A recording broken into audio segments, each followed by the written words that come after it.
Okay, welcome everyone to today's virtual webinar. We are doing our intro to streaming workshop. We have Rebecca Van Dusen, who is going to be our instructor, and she will start in just a few moments. My name is Susan Winkler. I am our technology librarian here at the Champaign Public Library, and we're very happy to have you here with us. We do have a handout for today's workshop. I will post the link for that in the chat in just a moment, and you can feel free to follow along there. We can also print it out. You can pick it up at the library if you'd like. We are recording today's webinar. It will go up on our YouTube channel, and we will send out a follow-up email to everyone that's registered for today's event with the link to that video, and also any follow-up questions that we may answer, or questions where we need to do a little bit more research or have a more robust answer for you. I have enabled live transcriptions, so you should see those down at the bottom. If you don't want to see them, though, you can hide them. The other things that I want you to know about down at the bottom, there is a chat function. Looks like a little comment bubble. That is how you can go ahead and ask questions today, or make comments in the chat. If you want to ask questions to Rebecca, you can put them in chat, and then I will relay them verbally to her. If you'd like to ask a question out loud, you can also use the raised hand button, which is also down there along with the chat. It looks like a little raised hand, looks like a little hand. If you click on that and raise your hand, I will basically call on you and make sure that you actually meant to do it, and then you can ask your question verbally to Rebecca yourself if you'd like, because I know sometimes it's kind of hard to type out or get exactly what you want to say via typing too. So you can always use the raise hand if you want to ask a question yourself out loud. Otherwise, you can post them in the chat, and I will relay them to Rebecca. So, all right. Did I miss anything? I don't think so. Okay, we're still used to doing these, but it's been a little while, so we're getting back into the swing of the. You got to shake the rust off every time we get back. The virtual workshops here. So, all right, okay. Well, I'm going to go ahead and let Rebecca take over then. Rebecca, how are you doing today? I'm doing well. How are you? Excellent. I'm doing pretty well also. I'm excited for today's workshop, Intro to Streaming. I know things have changed a little bit, and we always want to run this one because there's always new streaming services that come out, or streaming services that combine their services, or you can get, ESPN through Hulu now. And so there's a whole mess of stuff. Ever-changing landscape. Exactly. So okay, I'll go ahead and share my screen. So we're gonna go over the slides now. Let me know if you can see what I'm seeing. You should be hopefully seeing PowerPoint. Yes, intro to Chromebooks. Oh my goodness, I downloaded the wrong one. That's funny. Okay, let me share the other one I had downloaded. All right, I'll let you do that. And while you do that, I will go ahead and put the link for the handout into the chat. There, I have it open, but it didn't download. I had it open on Chrome. Save as. See, this is why I needed you to figure out I wasn't on the wrong PowerPoint. There we go. There we go. Okay. It's always a team effort around here. Yes. Sometimes you look at a thing a million times and it still doesn't make any sense. Okay. Let me get back to my Zoom. Okay. And the handout is posted in chat for everyone. And again, if you would like a printed copy of that, just let us know. Okay. Hopefully you're seeing Intro to Streaming now. Yes. Now I'm seeing Intro to Streaming. Yay. Okay, good. All right. So let's go ahead and get started. What are we talking about today? So we're talking about streaming. That would include streaming services. You may have heard of things like Netflix before, or Amazon, or Hulu, or Hoopla or Canopy, which is some of our streaming services through the library. So we're going to talk about what they're all about, what it goes into if you're looking to subscribe to services or utilize services. We're going to talk about cord cutting. You may have heard of cutting the cord as a phrase before. We're going to talk about what that is. We'll talk about things to consider if you're interested in getting started with streaming or continuing to work with streaming you already have. Then we're also going to talk about the different service models. So of course, there's different brands and services involved with streaming. We're going to talk about providers. We're going to talk about our library streaming services, and then additional resources if you want to continue learning about streaming. Are there any questions to begin with before I jump in? And please remember, you can either post a question in the chat using that chat comment bubble, or if you raise your hand, I will go ahead and unmute you so that you can ask a question out loud. Okay, I'll go ahead and get started since it doesn't sound like there's any questions, but feel free, that's the whole point of this, is to help answer those questions. So feel free to put those in the chat at any time. It doesn't have to be when I ask for questions. Interrupt me, that's what I'm here for. Okay, so streaming media, there's a couple definitions I pulled from the internet. So Oxford University Press had a streaming media definition. They define it as a method of transmitting or receiving data, especially video and audio, over a computer network as a steady, continuous flow. So that's kind of where they get that streaming word from. And it allows playback to start while the rest of the data is still being received. So that kind of is telling you that while you're streaming, you may need to be connected to the internet because it's constantly getting that data flowing in or streaming in. Verizon.com had a really simple and basic definition that I liked a lot, so I put that here as well. They define streaming as any media content, live or recorded, delivered to computers and mobile devices via the internet and played back in real time. And then Wikipedia also had a really good definition, I thought. The verb to stream refers to the process of delivering or obtaining the media in this manner. It refers to the delivery method rather than the medium itself. So streaming is how you get the media, not what the media is, if that makes sense. And then cutting the cord is another definition you might have heard. Cutting the cord is when viewers or listeners cancel their subscriptions to cable TV, satellite TV, more traditional media, or radio. Maybe they had a radio subscription or something, in favor of content available via the internet. So currently in my household, we don't have a subscription to cable. We just have the internet and we use streaming. So a lot of people have done that to save money, or they find themselves not using their cable subscription as much, so they just decide to cut the cord. So you may have heard of it in that context. And sometimes it refers to people who are opting out of their landline phones and instead going with their cell phone. We've had a lot of people come into the library and they're transitioning. They just got a new cell phone because they no longer need that landline phone. Again, it may help save money, or they just find that they don't need it anymore. And then there's another term that was coined in 2011 called cord nevers. So that's people who have never subscribed to or used traditional cable TV. So usually that comes with the younger generations, I find. Usually people that are older, like maybe my parents, we've had cable when I was a kid, of course. They still have cable. I'm trying to encourage them to get more streaming because it is sort of expensive per month to just have, but that's their choice. And that's what we're going to talk about today. It's all about choices and research and deciding what you need. Any questions so far? No questions so far. All right. So I dived into this just a little bit, but let's get a little bit more into things that you may want to consider when you're interested in streaming. So there is no right way to start streaming. You can figure out what you'd like to watch or listen to, because you can also stream music and radio or podcasts. And then you can find the right combination of providers and services that work with the stuff that you want to watch or listen to.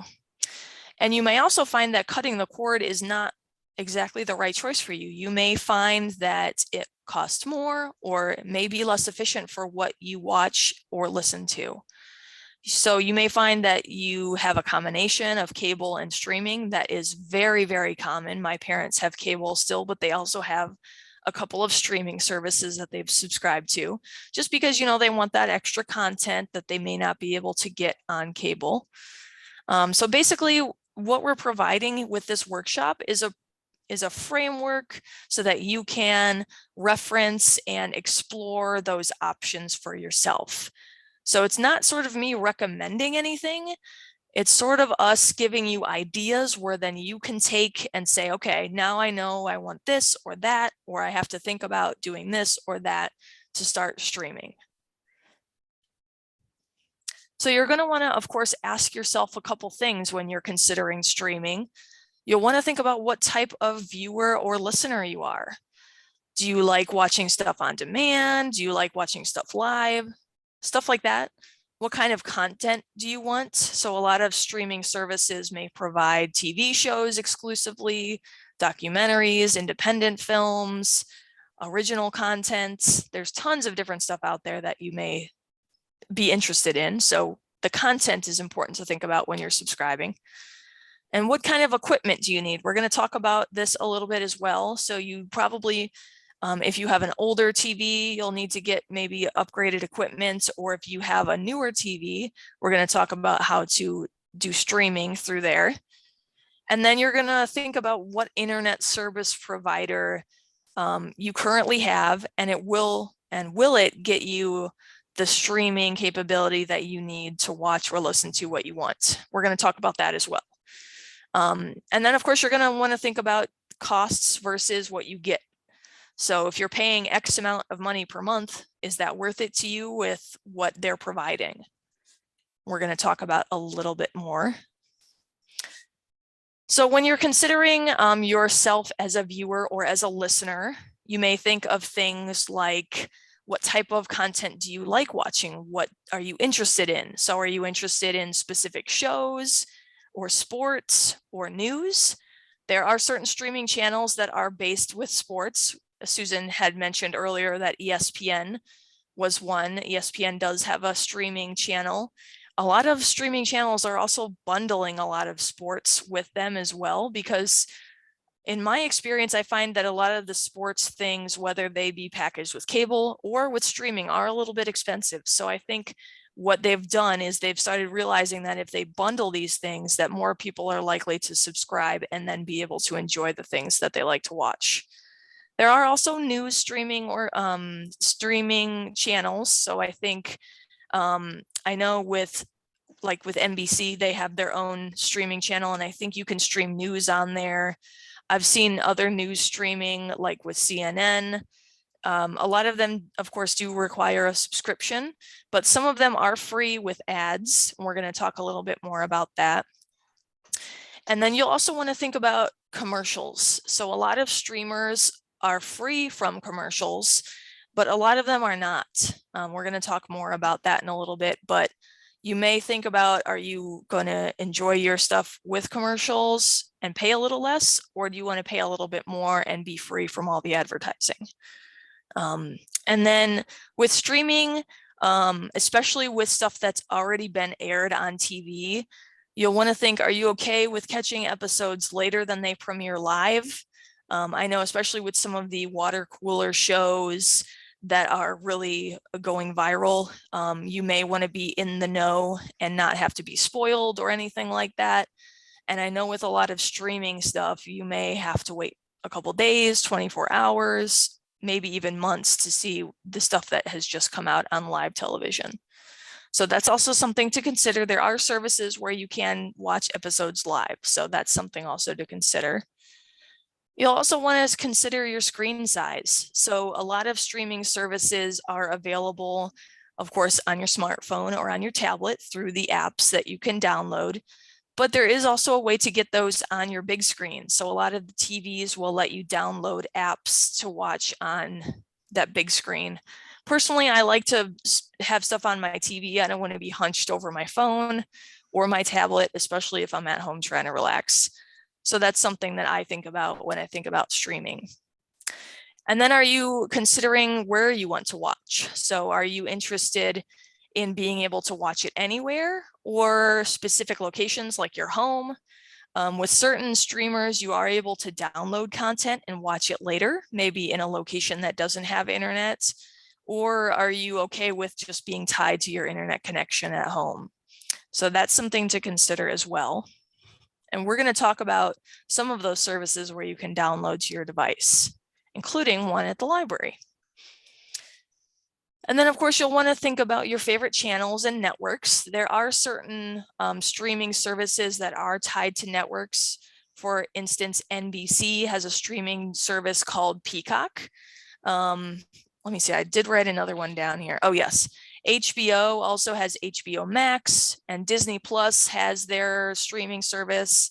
So that's something you may consider if you're interested in watching those shows or networks that are, they're tied to certain shows. For instance, The Office, if you want to watch that network show, that would be on NBC's streaming app, Peacock. So that's something to consider. Is your favorite content going to be on those channels? Do I have to subscribe to those channels to watch? So that's something we can look at later as well, and how to find those shows and where they are. And do you have any considerations about your original content, exclusive content? So what is original content? Original content would be, for instance, Netflix. That's one of the big streaming services. These bigger streaming services have actually gone out and created original content that is just for their service, and it doesn't appear in regular media like TV or feature films. So for instance, with Netflix, you may have heard of the show Stranger Things. There's quite a few original shows on HBO's channels, and Disney Plus has a lot of original content as well.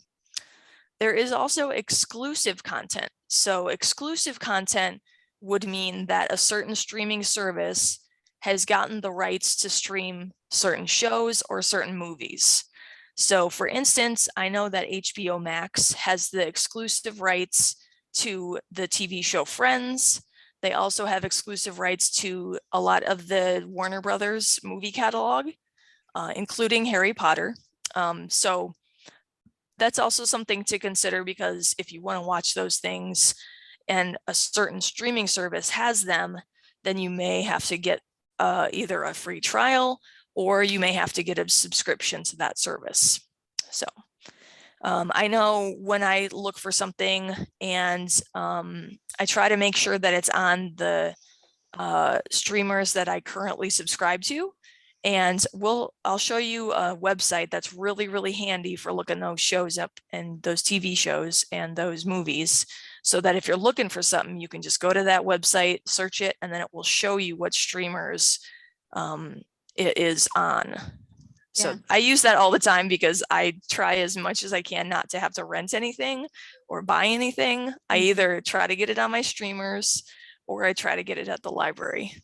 Yeah. I was also going to say there's something new too that we should consider, which is how long before something is going to be released on another platform.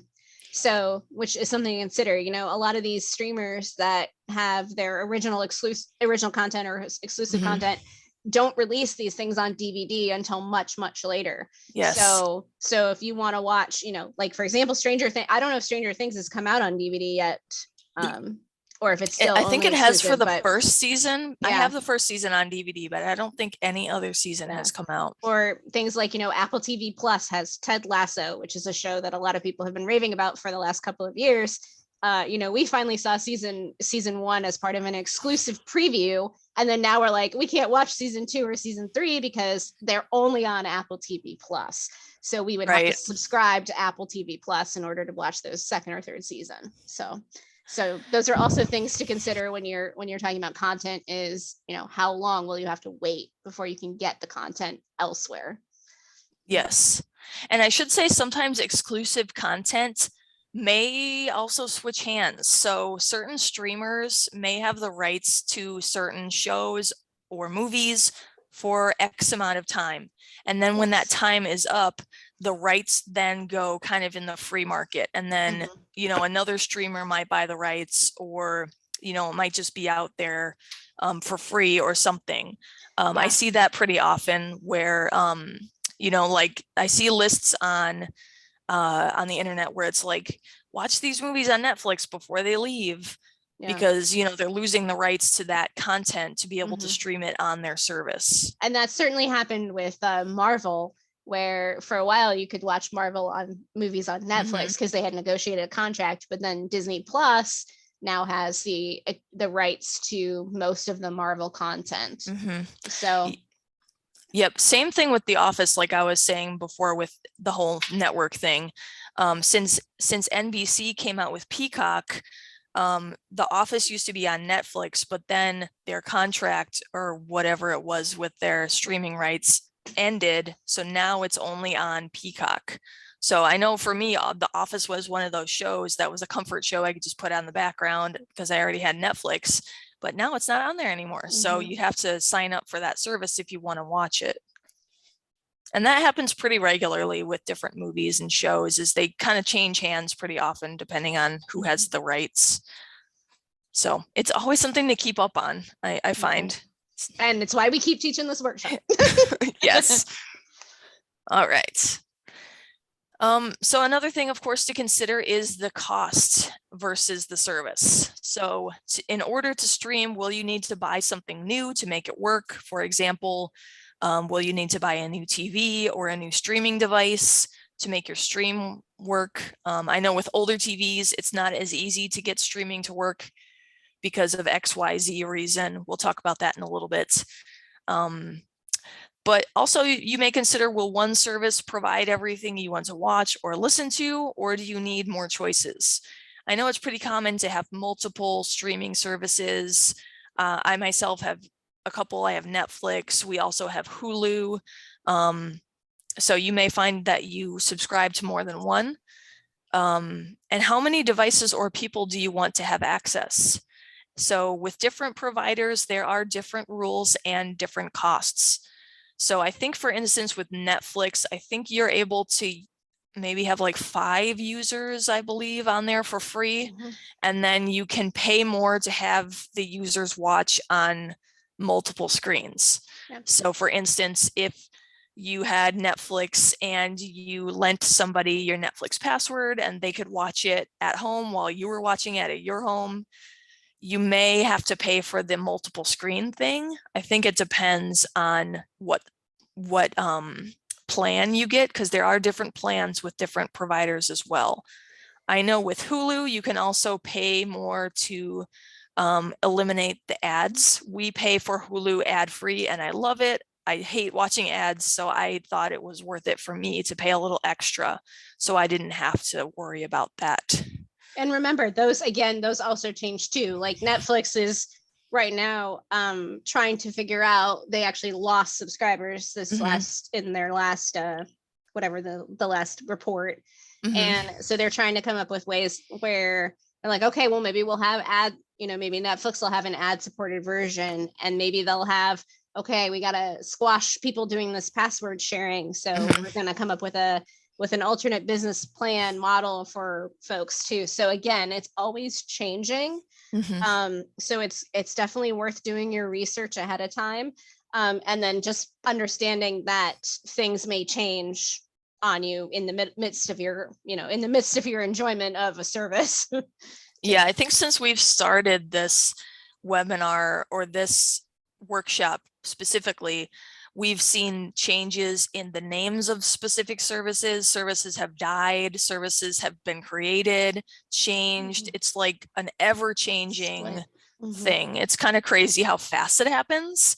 But luckily, I've provided some additional links for you, which we'll cover at the end of the webinar, that those links, if you go to them, they're pretty well kept up with what the services are and what then they provide and all that. So at least in that way, it's easy to keep track.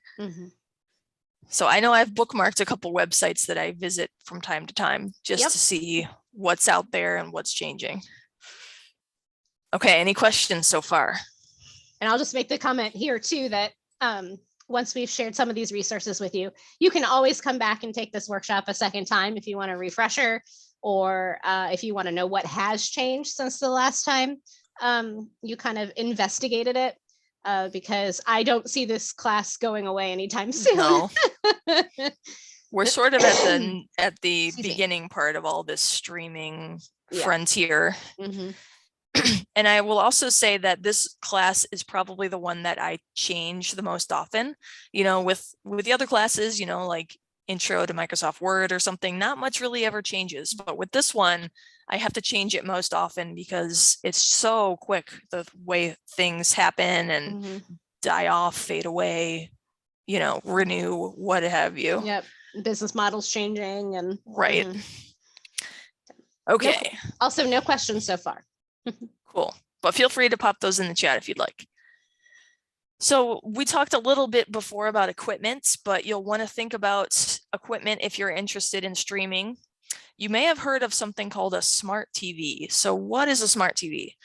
A smart TV essentially is a TV that's set up to have internet connectivity so that it can connect to your streaming services or to the internet. I'll talk a little bit more about that in a second, but a smart TV is a really handy thing if you want to start streaming. And most TVs I feel like nowadays that are sold are usually smart TVs, unless you're getting a cheaper end TV. And then, of course, you can always stream on a computer or a tablet as well, and a smartphone.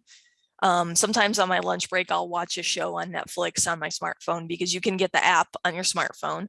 But that's something to consider. Maybe you want to watch TV like you would normally, and you may not want to just watch it exclusively on a computer. I know it's a little hard for me. If we're at home, we don't want to be hunched around a laptop computer. It's nice to have it on the big TV, and then you can really enjoy the experience. So there is another thing to consider when it comes to equipment. It's not going to be necessarily the TV that you're thinking about. It may be something that you plug into your TV. So there are things called plug-in devices or streaming devices. You may have heard of that word before, and software. So the 4 different devices that I have on this slide are the Amazon Fire Stick, the Google Chromecast, kind of hard to say, the Roku, and the Apple TV. So these aren't everything that's out there in terms of plug-in devices or software, but these are kind of the big hitters. So I personally have a Roku device at home, and it's really easy to use. Basically, what I do is I plug in my Roku device to my TV via the HDMI cord. So that's just a cord that plugs right into my TV, and then I can access my Roku, and I have all of my streaming channels set up on there.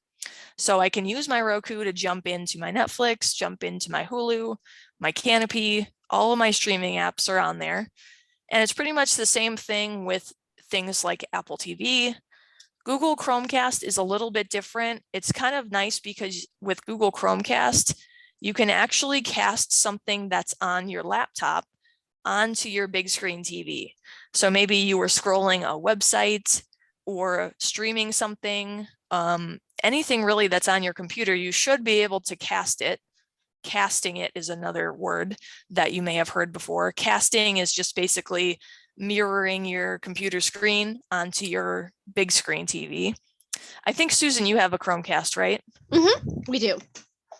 And yeah, I find it really nice because you can do more than just access your streaming channels. You can cast things like an internet page or a software, in my understanding. Rebecca, are you okay? We have a raised hand, so I'm going to go ahead and check and see if they have a question. Sure. So, okay, so I'm going to go ahead and tap allow to talk, and ask to unmute you. So if you unmute yourself, then you should be able to ask your question out loud. Okay. Can you hear us okay?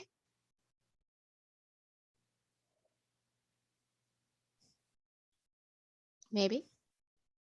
Okay. So you are unmuted if you'd like to go ahead and ask a question. If it was accidental, don't worry about it.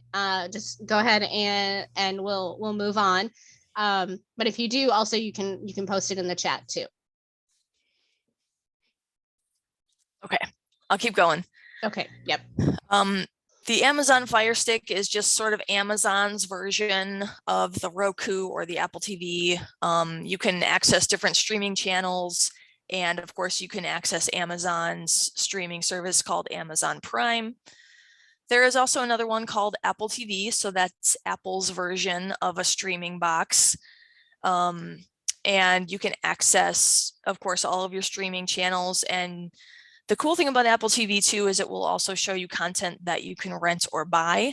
So not just free streaming channels that you already subscribe to, but it will give you suggestions for things you may want to watch through Apple TV. You may have heard of Apple TV Plus, which is their streaming service. Apple TV is their physical hard drive or hardware instead of the software, which is Apple TV Plus. That's the streaming service. I know it's a little confusing. And then I did put a link down here at the bottom for a link about indoor or outdoor antennas, because I think a lot of people forget that when they're streaming, is that you can get those local channels or free channels over the air. So I actually have a antenna in my house. I just got it on Amazon, I think maybe for like under $20. And it's nice because we can get those local news channels, and it's nice to just have those. I don't have to worry about jumping into any subscription. I can just get my news channels if I need them. You know, we used to have the rabbit ears, but now it's sort of different, but you can still get those antennas. And then I do have a picture here of what sort of the interface might look like if you have a smart TV. So a lot of them will have a menu on somewhere, either on the bottom of the screen or on the side. Depends on the model, I guess. But then you can see all of the apps there at the bottom, such as Netflix and Hulu. And those are the apps that you can install on your smart TV so that you can jump right into the service that you have subscribed to. So my smart TV, I have a Samsung smart TV. I can install apps on there. I even can install library apps. So I have the Hoopla app, I have the Canopy app, and you can search for apps on your device because it can connect to the internet. So you may want to look into that if you're interested in streaming. Now we have the smart TV, which has the apps, but we also have a Roku. So we kind of have two things that do the same thing, but I like my Roku a lot and it was a gift, so I use it all the time. Speaking of Roku, I put the interface for Roku up in case you were interested in what that looked like, because it's sort of hard to describe without seeing it visually. I'm very visual, so it helps me to get that across. So this is the interface. Once you're into your Roku, you can see all of those different applications there. Those are all my streaming services that I have downloaded onto my Roku. So you'll see Netflix there, Disney Plus, Hulu, and then a bunch of other ones that are on there. And this includes free things, like for instance, YouTube. That's free for me to watch. I don't need a subscription to watch YouTube. There are free streaming services as well. Now you may find that you have to watch more ads, or you're not getting the premium content, but it may be something that you're interested in. So just because it's free doesn't mean it's bad. Especially with stuff at the library, we have lots of good stuff on Canopy and on Hoopla, which we're going to cover in a little bit. Oh, let me go back there. Do we have any questions? Feel free to post questions in the chat, or again, if you want to raise your hand, I can go ahead and unmute you so you can ask your question out loud. No questions at the moment. Okay. So a couple more things to consider. We're going to think about your internet service provider and your internet speed. So you may have heard of something called an ISP. That is just short for internet service provider. So that would be who provides internet for you. For instance, Xfinity, AT&T. You may have different ones. I know there's a couple of other ones in town. I think there's like Pavlov. What's that other one that's here that just came in? I can't remember. Well, there's new fiber optic that's the fiber optic one. I can't remember their name, but they're laying the cable right now for it. So yes, they laid a cable for that in my neighborhood recently as well. Mm-hmm. But that's coming as well. So there's a lot of different internet service providers. So that's something you'll want to think about. Like CenturyLink is one too, I think. Is that right? Yes, I've heard of that one as well. I'll look up the fiber optic one and get back to you. It's on the tip of my tongue. I just can't think of it. But those are things out there that you can research. So you may think about, what you're going to use, how much internet speed, and that may depend on who you're subscribing to for your internet. Of course, how much speed you'll need depends on the type of content you want to stream. So if you have a higher internet speed, it's going to prevent things like lag or buffering or skipping. If you have that higher speed, it's going to make your streaming smoother, and you're not really going to notice any difference than you would notice with a regular TV subscription. So Rebecca, I think it's called i3 broadband. That's it. You got it. Yeah. That's the one that came into our neighborhood recently. So let me explain kind of what buffering is. Buffering, you may have heard of that before. It's when the video or audio you're streaming stops for a short or extended period so that it can download more data. So it may be skipping or stopping, or it seems like it's maybe glitching. That may mean that you have a slower internet connection than you'd like to be able to stream the content you want to watch or listen to.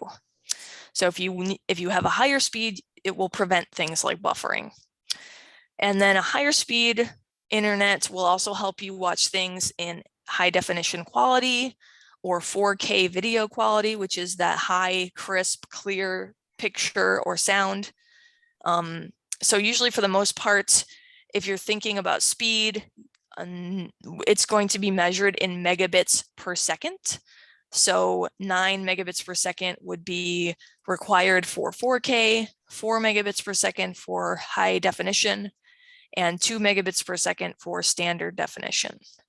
So I'd say probably for the most part, if you're watching live TV or you're streaming something, it's probably going to be in HD quality. If it's in SD quality, it might look a little bit lower quality. And then 4K is that really nice, clear, sharp, vibrant colors. That's, I would say, the highest quality that's out there right now is 4K. It used to be 1080p and then it upgraded to 4K. And I think it's probably even more now. I don't know. I had to look into that. But anybody have any questions about ISPs? Yeah, so Rebecca, we do have a question about how much speed do you need? So again, that would depend on what you're streaming. So if you're streaming a lot of high quality video, if you're doing a lot of things online, gaming maybe, if you have a lot of devices that are streaming at the same time, you'll probably need a higher speed. It really just depends on your use. And we're going to talk about how to measure your current internet speed in just a second. But I think usually for the most part, a lot of plans, I think for internet are usually like the low plans are, I think around 15 or 25 megabits per second, and then they go up from there. The last time I looked. Now that could be different now, but I don't think I've ever really seen anything under 10 that you pay a low price for. Mm-hmm. Correct me if I'm wrong, Susan. No, that's about what I've seen so far too. Mm-hmm. Okay. And yeah, of course, if you want a higher speed internet, you're going to be paying more monthly for that. Mm-hmm. And it all depends on who you're subscribed to as well, because the prices are different from company to company and service to service. Any other questions? And we will say too, it also, excuse me, it also depends on if you've bundled things together. So if you bundle your internet with, like, say you still have a landline phone and you bundle, you know, you have AT&T for both your home phone and your internet, or you bundle, you know, Xfinity cable with Xfinity internet for streaming and things. So bundles do exist, where you can get a discount to have more than one service with a specific company. Yes. So it does pay to do your research. Oh, yes. It pays you back, I should say. And there are copious reviews online. I think Consumer Reports have reviews. Pretty much any of the reputable technology websites or magazines will probably have a review that you can look up. But yeah, doing your research is going to help you in the long run. Okay, unless there's any more questions, I'm going to move on to the next thing. No more questions. Okay. So I'm going to do a demonstration next, and we're going to demonstrate how you test your internet speed wherever you are. So let me go ahead and stop my share, and we'll open up the internet here. Let me share my screen. This is a particular website that Rebecca has picked, but your internet service provider may also have you test your internet speed by having you go to a specific site that they tell you to go to. Yes. Okay, so we're going to go first to Google, and we're just going to Google internet speed test, because like Susan was saying, there are a lot of people that offer this as a part of their site, or there's individual websites that will offer the service. So I'm just going to Google internet speed test. Oops, if I spell it right. There we go. It already autofilled for me. I'm going to hit enter. So the one that I had on the slide was speedtest.net. That's one that we use for the demonstration, but there are tons of other speed tests out there, including this one that comes up when I Google internet speed test. And this is through Google. If I were to click this run speed test button, that would run a speed test. But first I'm going to go to this speedtest.net, since that's what I had as an example in the slides. So speedtest.net is going to tell you a couple things when you get onto their website. So first, of course, I see a million different ads, but in the center here, I have this button that says go. So if I click on go, that's going to go ahead and measure my internet speed. And this is the internet that I am currently connected to here at the library. So it may take a couple seconds for it to get your exact speed. And of course, this will also vary by time of day and a location. Okay, it's got the download speed, and now it's going to do the upload speed. So I'm currently at 176.21 megabits per second. And again, remember when I said that HD video required 9 megabits per second? So I have more than enough speed here that I can watch something in HD quality, probably even in 4K quality, and not experience really any problem. And then it's also going to tell me where my server is. So it looks like my server is Volo Broadband in Urbana, and it's the Illinois Century Network here. So again, yours may look different because you may be measuring the speed at your home or wherever you're currently watching this. And you know, your server might be different too. You may be connecting to something different than we are here at the library. But let me go back to Google when I did that Google search there, because if I do run speed test, that's going to give me a different speed test that's through the Google's website. I guess they have their own one that you can just pop into. And it looks like my speed is a little bit different than what it said on the speed test one. It looks like the download speed is different, but the upload speed is more similar to the one we just saw. And it looks like this is saying the server is in Chicago, so I wonder why that is. Interesting. But yeah, like Susan was saying before, if you're experiencing connectivity problems and you call your ISP, they may have you run an internet speed test. So again, you can always Google internet speed test and then pick the one that you would like and test your speed. Now they may give you one, for instance, Xfinity has their own speed test, Verizon. Most of the ISPs will have a website that they direct you to, but also just know that you can do another one that's not one they recommend. Just, you know, you have options. So I use that every once in a while, especially if I notice my internet, you know, is not up to where it usually is. I'll run a speed test and see if something's going on. Because then if it is, then I'll have evidence and I can go from there. Any questions about internet speed test? No questions at this time. Looks like there's tons too. As I scroll down, it looks like I have one from fast.com, AT&T, Spectrum, CenturyLink, tons of them down here. So there's more than just what your internet service provider is telling you. Okay, let me switch back to my PowerPoint here. PowerPoint streaming, there we go. I didn't want to get back to that Chromebook one again. All right, let me go to my next slide here. Okay, so let's talk about different service models, because there are different ways that you can stream. So most of us think about streaming as being on demand. So on demand would mean you, in your own time, pick something to watch, put it on, and it's playing right away for you.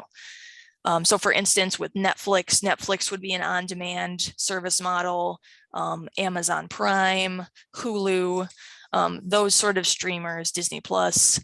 But there are also streaming services that stream live TV and radio.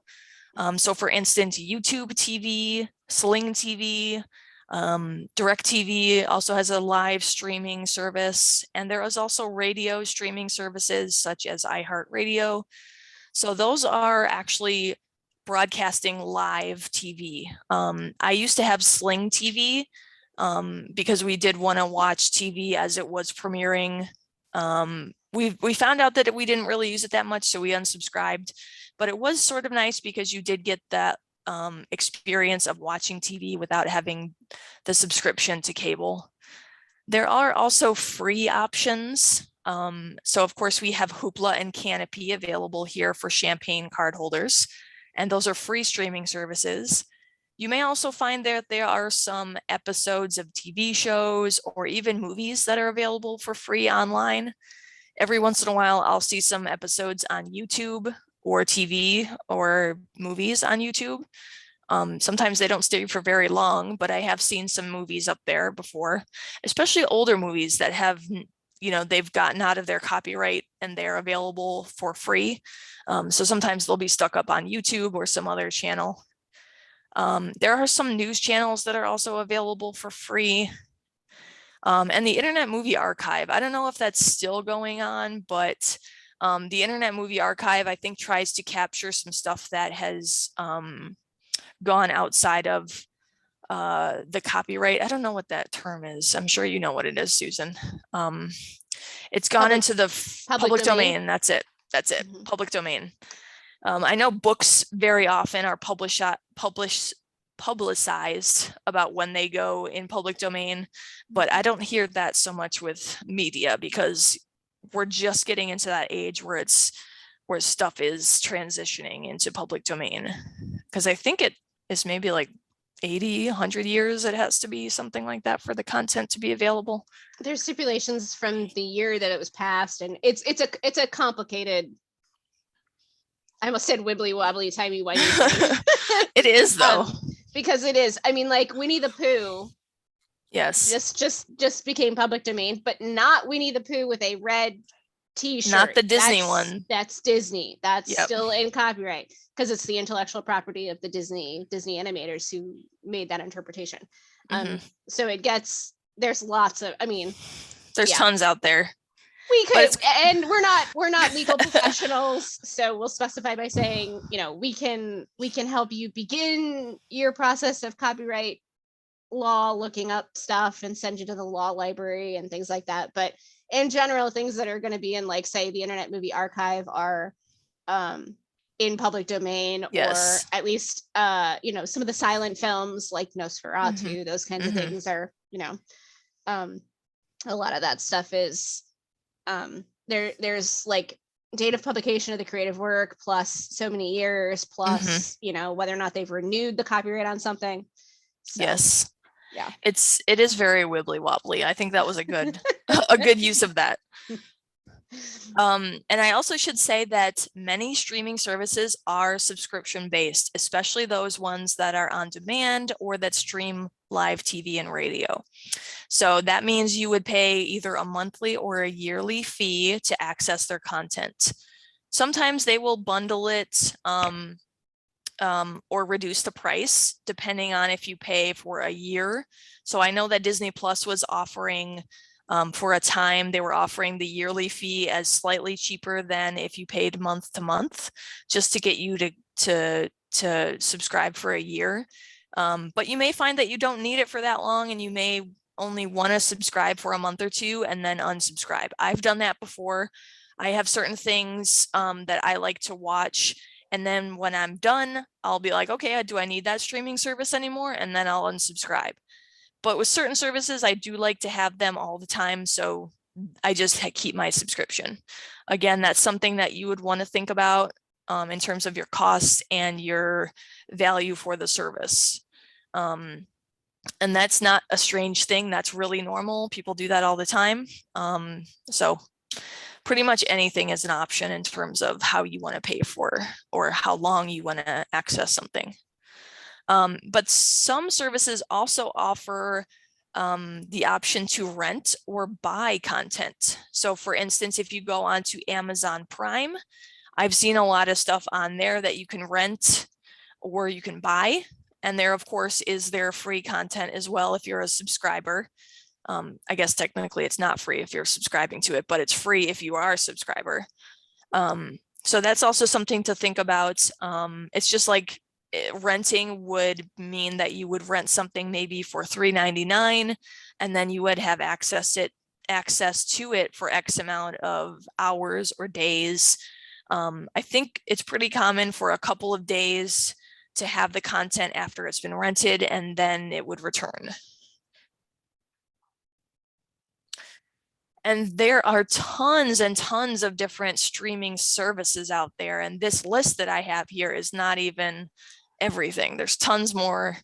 But a lot of the popular ones are things like Amazon Prime, Disney Plus, HBO, Peacock, Paramount Plus, and they all have, again, their own exclusive content that they've bought in for the streaming rights.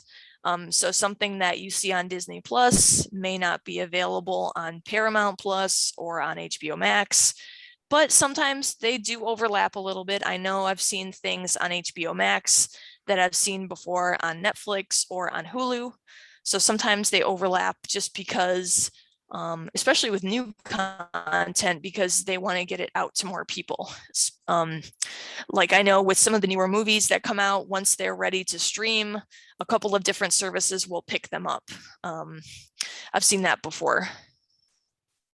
And of course, like we were saying before, these do change. I know Paramount Plus used to be CBS All Access, and then I think Paramount bought them and then combined it with all of their exclusive things through Paramount. So things are always changing. Consumer Reports has a really nice guide to streaming video services, and they put out that report at least once yearly. The last one they put out was in May of this year. So I have a link to that at the end of this handout as well. And of course, this handout will go to you. We're going to email this out, so don't worry about losing that info. You're going to have that. But there's also providers for streaming music and radio, for instance, Pandora or Spotify. You may have heard of that. And then things like YouTube TV would be live TV streaming. So there's tons of stuff out there that you can subscribe to. And of course, like we were saying before, they all vary in what content they have and the cost for their content. This is a little screenshot here of PC Magazine's article about the best video streaming services for 2022. And this, I really like accessing this particular article because they do keep it up really regularly, and they show in a really nice visual way what you're getting, how much you're paying, and then like, does it have ads? Where can I buy it? Do they offer live TV? It has all those different sort of factors that they've thought about that they give you information on. Now, this is just a small screenshot. It's a really big, long list of providers that they cover. And this is another link that I have at the end of the webinar as well. Any questions? No questions at the moment. Okay. So as I was saying before, we also offer streaming services here at the library. Yay. I use Hoopla and Canopy very often. I love them a lot, and they're free with your Champaign Public Library card. If you're not a Champaign card holder, you'll want to talk to your home library and see if they subscribe to these services. I know, for instance, that Urbana's library has Hoopla and Canopy. I'm not too sure about other libraries outside of that, but if they do subscribe to it, they can tell you. You'll just have to ask. And I also recommend, if they don't have it, to badger them to get it, because a lot of libraries, if they hear from enough of their patrons, they may end up subscribing to these services. I love them, and I think everybody should have access, but I can only do so much. So with Hoopla and Canopy, each of the services allow you to check out 20 titles per month. There are slight differences in each of them. So Hoopla, if you check out, you can check out ebooks, audiobooks, comics, music, movies, and TV shows. With Canopy, you're just going to get streaming movies, TV episodes, documentaries. And the main difference between those, I would say, is that Canopy, you have to have an active internet connection. You cannot download things and watch them offline. Hoopla will allow you to do both. It will allow you to stream titles over an internet connection, or you can download them to your device. So Hoopla is really nice if you're maybe traveling somewhere and you don't have internet. Maybe you're on a plane, maybe you're in a car. You can download an episode or a movie or music or whatever, and you can listen to it without an internet connection. And then I just have the times for the checkout. So if you want to watch movies and TV, you're checking out for 3 days. Everything else is 21 days with ebooks, audiobooks, and comics. And music is 7 days for the checkout. With Canopy, the items will check out for 72 hours. So after you borrow it, you have 72 hours before it returns itself. And what's nice about these services as well is there are no fees. Of course, they're free with your library card, and there's no waiting. You don't have to put yourself on hold. You don't have to wait till it's available. You can check it out right now and watch it right now. So I guess it would be an on-demand service.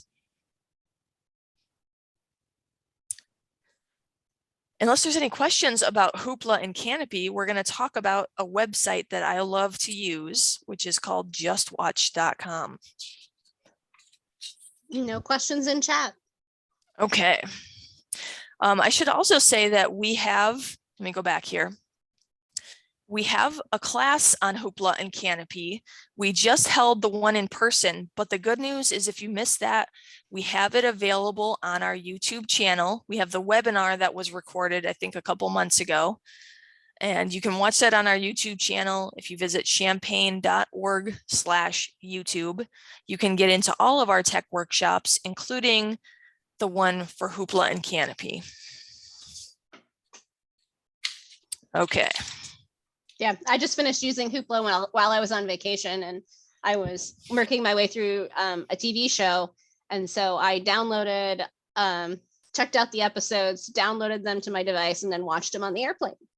So. Yep, I did that too. I downloaded like 3 or 4 things when I went on vacation in May.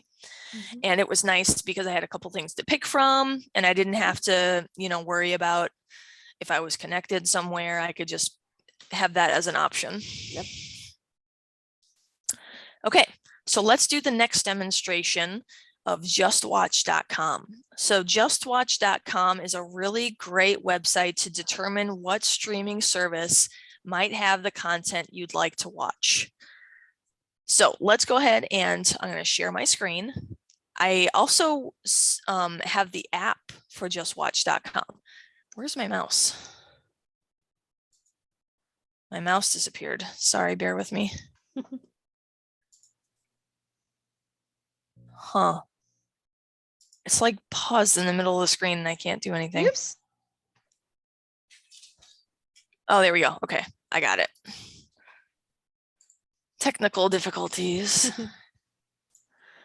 Okay, let me go ahead and go to justwatch.com.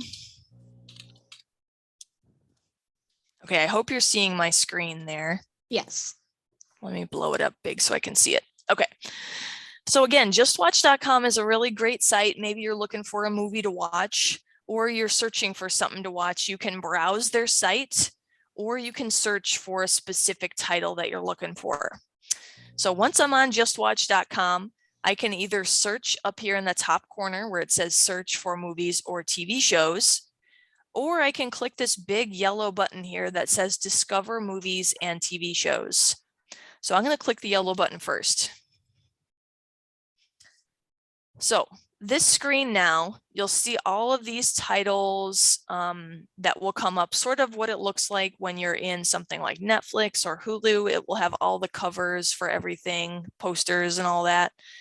But what it's doing here essentially is it's consolidating all of your streaming services onto one page so that you can browse what's available.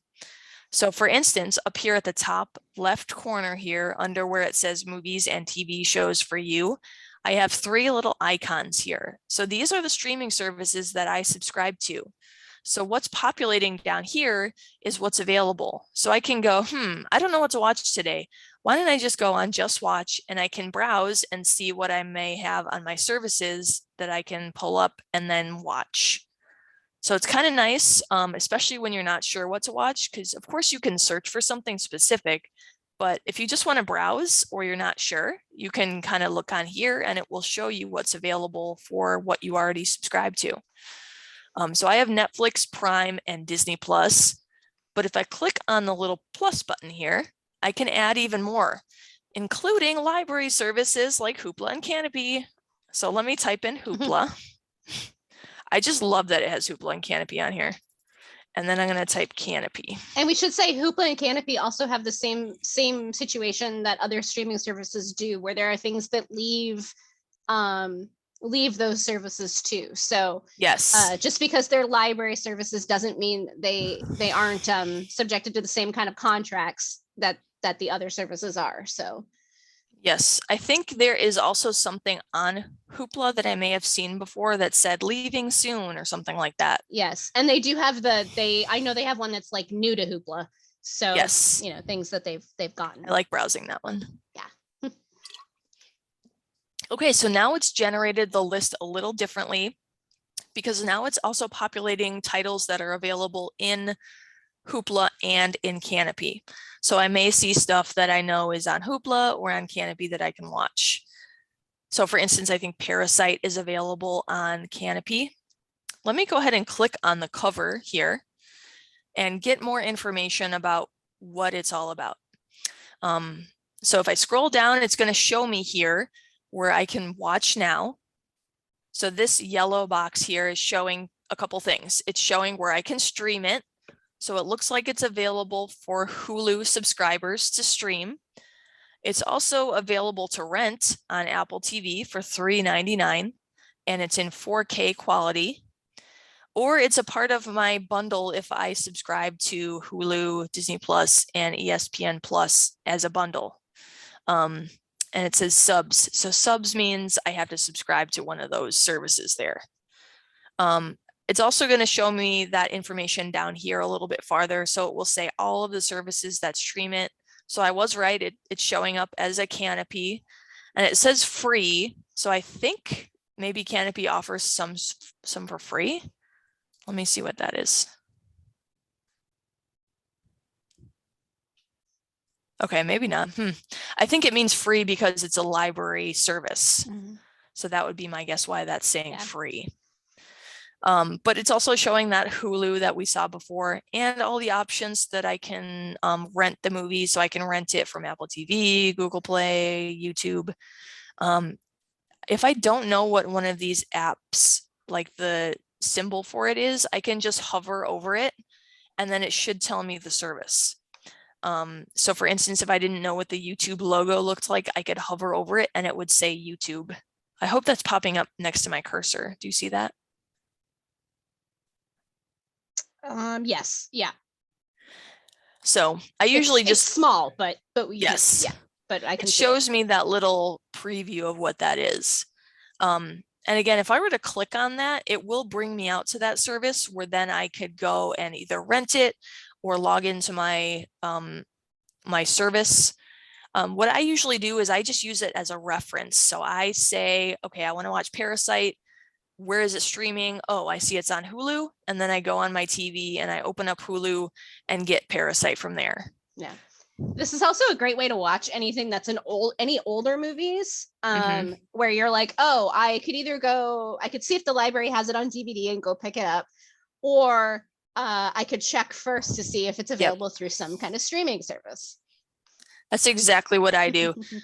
We watch a lot of movies at my house. We're big movie people, and I'm always scrounging to see if it's on any of the services we already have.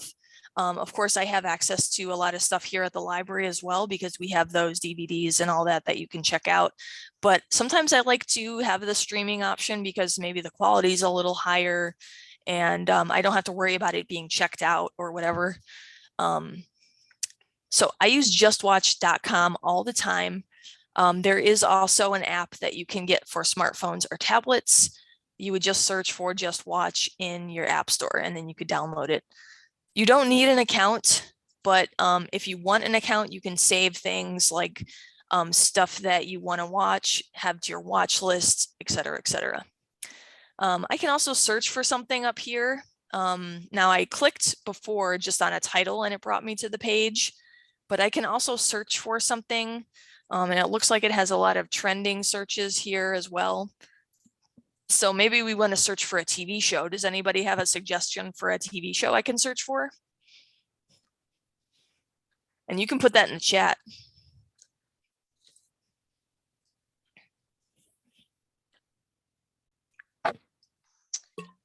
No suggestions yet.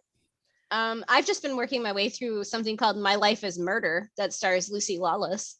Oh, you want me to search that? If you want. I mean, it's totally up to you. I know it's available through Hoopla, so. Oh, I think I've heard of this. Okay, so as I'm searching, of course, things are going to start coming up because it's either sourcing the words or something in the synopsis of the movie. So it looks like it's coming up here on my first result. Let me go ahead and click on that. Okay, so it's really similar to that other screen that I had with Parasite. If I scroll down, it's going to show me where it's streaming. So I have the ability to watch now on Acorn TV. I can also buy it. I usually scroll a little bit farther because sometimes for whatever reason, some of the streaming stuff is not shown on that watch now menu. So I go down here to where it says stream. So it looks like Hoopla has 2 seasons. So that's something nice as well about Just Watch is it will tell you what seasons are on there. Actually, I think it just says how many seasons. I don't think it tells you which seasons. Because like movies and other stuff that's streaming, certain services may only have the rights to certain seasons. So you may not have the rights to the newest season or the oldest season. It changes depending on the service and depending on the show. So Rebecca, we have a suggestion of looking up the TV show 24. Okay, yeah, let's do that. That's a nice one that might be able to tell you, give you the seasons example too. Yeah. Okay, so 24, that's the one with Kiefer Sutherland. Let's go ahead and click on that. So there's 9 seasons overall of the show. Okay, here we go. So it's saying Hulu has 9 seasons, so that's good. If we know that the show has 9 seasons and Hulu has 9 seasons, it seems like Hulu has the entire series. But it's also showing this service called Freevee has 8 seasons. So I wonder if we click on that, it may show us how many seasons it has.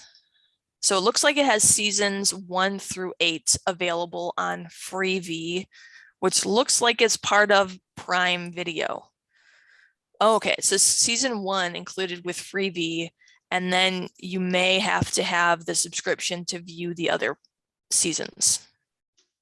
Sometimes it's a little confusing, and that's why it helps to kind of click around and see, what they're offering and what they mean by free, because sometimes it changes depending on your service.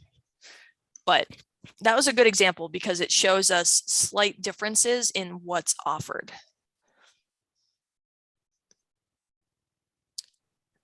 Any other questions about Just Watch? Let me go back home to their home tab here.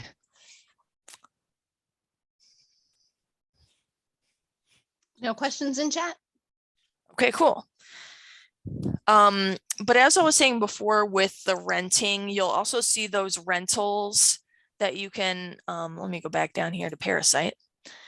Here where it says $3.99, so you'd pay $3.99 to rent the movie and then you'd have it for X amount of days. I think it's usually like either 48 or 72 hours where you could watch the movie for that price.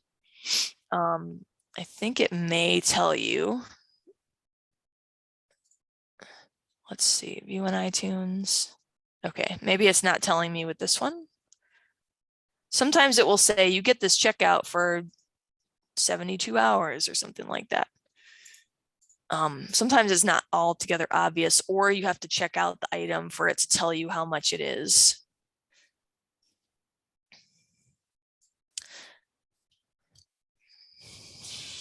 Okay. I think that pretty much covers it. Let's go ahead and switch back to my PowerPoint here.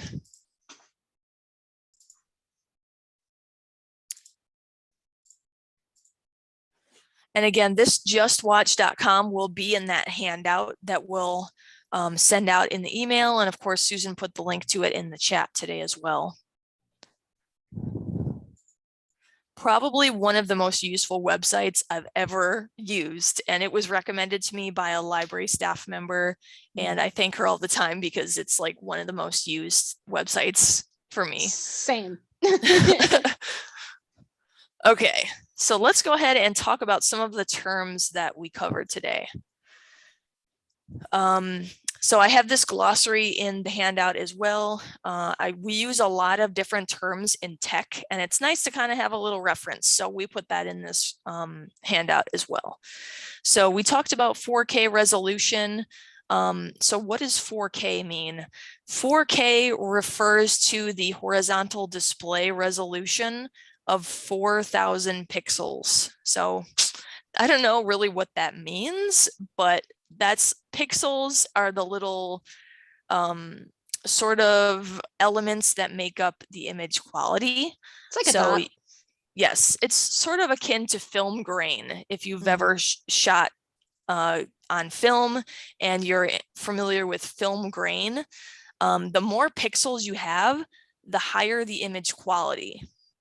So if you have a lower image quality, lower pixels, you may notice what's called pixelation. It may look glitchy, blocky, blurry. So the higher your pixels, the higher your resolution. 4K just refers to those pixels. And 1080p, I said that before, 1080p, I believe was 1080 pixels. So that was lower even. This is almost 4 times as much resolution than 1080p. So that's becoming sort of the new standard with media, especially stuff that's put out on like physically. You may have seen 4K players, 4K movies that are sold at places, you know, like Walmart or Target. We also talked about buffering. So buffering is a computer's temporary memory that doesn't fill fast enough with the next bit of data. So if you have a slower connection, you're going to experience more buffering. Buffering, again, you may experience in it is stopping or slowing or lagging. It's not playing smoothly. That's what buffering is. If you have a slower speed than your content can keep up with, then you may experience that. We also talked about cutting the cord. So again, those are people who no longer subscribe to traditional TV. So for instance, maybe you've stopped your cable subscription. That would be you cutting the cord. We talked about cord nevers. So those are people who have never subscribed to traditional cable or satellite TV. And they instead just have always used the internet-based streaming services for their content. Or maybe they just use an antenna or something like that. We didn't talk about a DVR, but a DVR is a digital video recorder. So a lot of times a DVR will be included in your cable subscription, and that will allow you to record TV without extra stuff. So you don't need like a tape or a DVD to save it onto. It will just save it onto a device that connects to your TV. So I think it's usually like a box, or it's built into your cable box if you subscribe to cable. We also talked about high definition. So HD is referred to as high definition. So typically when you're referencing video, that will be the higher quality than standard definition or standard resolution. Next slide. There we go. We also talked about ISPs. So that is an internet service provider. So of course, that's the company that you pay to provide internet to your home or your business, stuff like that. We didn't talk about live streaming, but that's pretty common nowadays. We're doing a live stream right now. So that is a broadcast of an event in real time as it happens over the internet. So you may have heard of live streaming, of course, when it comes to things like webinars or Zoom meetings, but people also live stream things like concerts. Pretty much anything can be live streamed, really. News, SNL. That's probably the most famous live thing. We also talked about the unit of measurement for your internet that is megabits per second. So that's how fast your data can be transmitted. So again, your megabits per second would be tied to your internet speed. If you have a higher unit, like if you're interested in HD quality, you're going to want higher megabits than if you have standard definition. On demand, we talked about a little bit. That would be consuming video or movie content whenever you choose. So you sit down in front of your TV, you pick a movie on Netflix, and you click play. That's watching something on demand. SD is standard definition, so that's of lesser quality than high definition video. We also talked about smart TVs. So smart TV is a TV set that is integrated with internet connectivity, and it allows users to stream content without additional accessories. So additional accessories would be things like an Apple TV, a Roku, a Google Chromecast. A smart TV doesn't necessarily need those since it's already got the internet connection, and you can probably already download those apps to the TV itself. We talked about, of course, streaming this whole time. That is playing continuously as sound or moving images are sent in a flow directly from the internet to a computer. So again, the streaming is referring to the method of delivering rather than the content itself. And that's sort of encapsulated in that other definition there of streaming media. And then video on demand. So that is something that allows users to choose when they want to watch or listen to TV or movie content. I guess that's pretty much the same definition of on demand.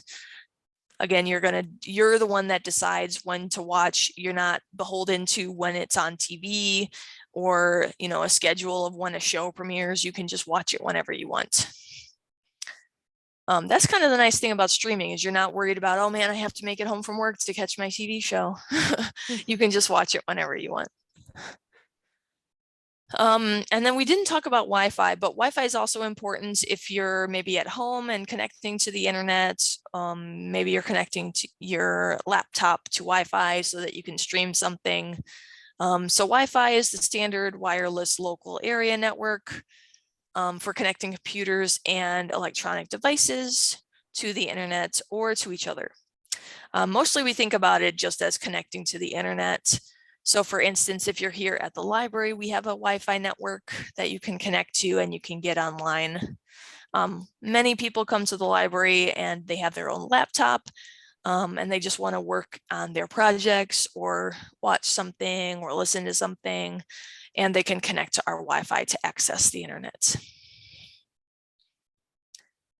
Any questions about any of those definitions before I check out what we have for additional resources? No questions in chat. Okay. So I've referenced this additional resources a couple times. We sort of have consolidated a lot of those articles and things, especially to do with streaming services. So for instance, PC Magazine has that really great big visual chart that you can check out for all of the streaming services that they deem the best. Now they may deem it the best, but you may find that you don't like it that much, or you find other ones are the best. But, you know, again, with any of these magazines, they have people that sort of do the research and rank them based on what they provide and, you know, the cost versus the value. Tom's Guide also has a really nice one about streaming devices. So maybe you're interested in getting a streaming device such as a Roku and you want to see what it's all about. You want to see a review, pros and cons. Tom's Guide's really good for that. Consumer Reports also has a really great streaming video services article. They have a guide. We love Consumer Reports here at the library. I recommend it to people all the time. They're really nice service. They're unbiased. They don't take ad money. So you'll get really good reviews there. And then of course I have put down justwatch.com, my favorite website ever.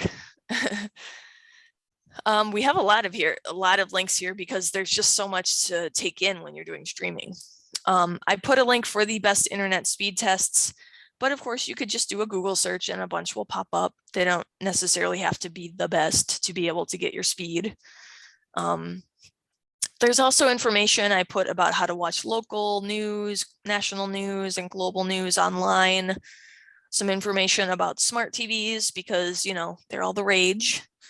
And then CNET is also really a useful website. They have an article about 100 channels compared. So they compare TV channels that you can stream live and what services offer those channels. So if you're interested in streaming live TV, you'll want to check out that CNET website. Okay, that pretty much covers everything.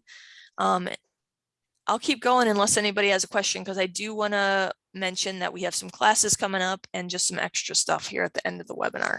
But are there any questions? No questions at the moment. All right. So in August, we are, of course, getting back to our in-person. I don't think we have any virtual webinars for August. We do not currently. Okay. So for our first in-person workshop, I keep wanting to say webinar. For our first in-person workshop on the 2nd, we are starting with intro to Windows computers or getting to know Windows computers. We kind of interchange the names there sometimes. But that's going to be sort of a crash course on Windows computers. It's a really nice class for beginners. If you're interested in learning a little bit more about your Windows system or device. And we will provide laptops there as well. So if you have your own, you can bring that, that's fine. But if you don't, we have one that you can work with for that day. Then we also have 2 digital file workshops that are really useful, and they are digital file organization and digital file storage. So we're going to dive deeper in how to do things like organizing the files on your computer, what considerations to make when you're storing them, organizing them, etc. Then we're also doing the Apple computers classes. These are the first time we're holding these in person. We just have done webinars so far, but we're going to do an intro to Apple computers as well. And then we're going to dive deeper into Apple computer files and folders. So that'll be sort of similar to the digital file organization and digital file storage, but it will be centered around Apple computers. So for those Apple computers as well, we're not going to provide laptops, but if you have your own, please bring that with you that day. And then of course we have our one-on-one sessions that you can book here with our staff members that we refer to as Book-a Librarians. And if you want to schedule one, you can talk to any of the staff members here at the library and we can book one for you. Or of course you can visit our website and fill out the form, and then we'll contact you after that. Of course, you can always call us or see us in person as well.